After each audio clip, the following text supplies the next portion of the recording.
Hello everyone, and today's video is going to be about how to organize your computer files so that they're most effective for school this year.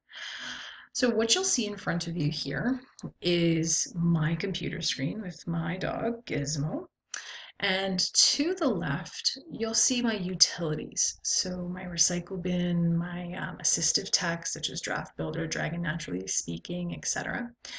And these are basically shortcut buttons that can send me directly to any one of these applications. And the easiest way to set up an organized computer system is the following. And this is what I want you to do for and in your computers.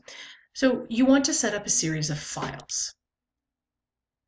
So when you open up your files or your libraries, you're going to see a whole bunch of things. Your favorites, for example, your desktop, which is everything that appears literally on your desktop. You're going to see your documents, music, pictures, videos, etc. So a lot of times people, when they open up a document, the first thing they do is open up, say, Microsoft Word and start typing and then just press the quick hot button save. Well, you haven't really located where exactly you want to save that. A lot of times people drop them in the desktop, and that's not effective because it's not easy to find. So what I want you to do is, I think what's best is for you to create a file for the year. So if you look down here, I've created a file called VC, Villanova College, 2015.2016. So that indicates that this is going to be your computer file for the year. So when you create, very easy to create a new folder, hit new folder, and all you have to do, for example, hit it and then name it. Pretty simple.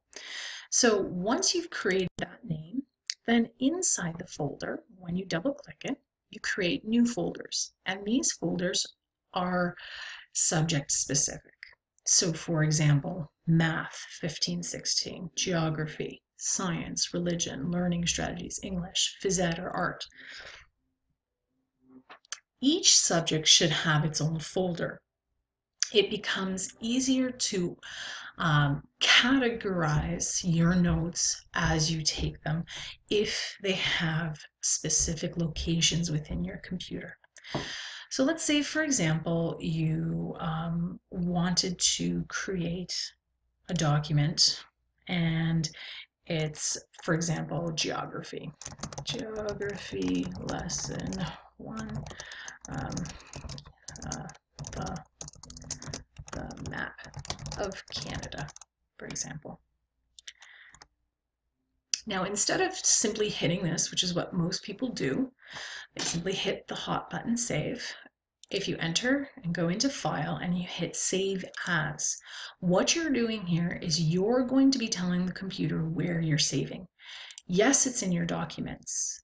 Then once you've hit Documents, you hit the file. Within that file, then you hit the appropriate subject. You save based on the lesson title that you gave it. Okay? So that becomes the easiest way to save and organize your files. But it's kind of cumbersome to be going through multiple menus. So for example, you have to go through your Docs menu, then you have to get into your VC folder menu, then you have to do, so there are ways to make this shorter.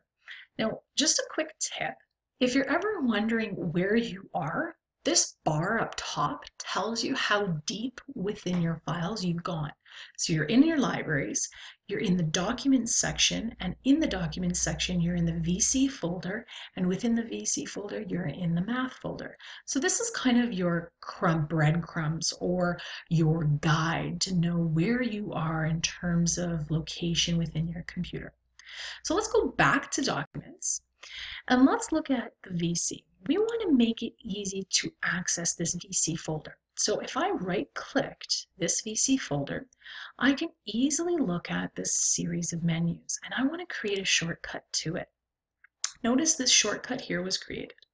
So if I minimize this and pull this shortcut onto the desktop, what I've done on the right-hand side of my computer is I've created a file that I can then double click and immediately access My Subjects. I would not recommend putting each of your subjects on your desktop. It gets to be a little crowded.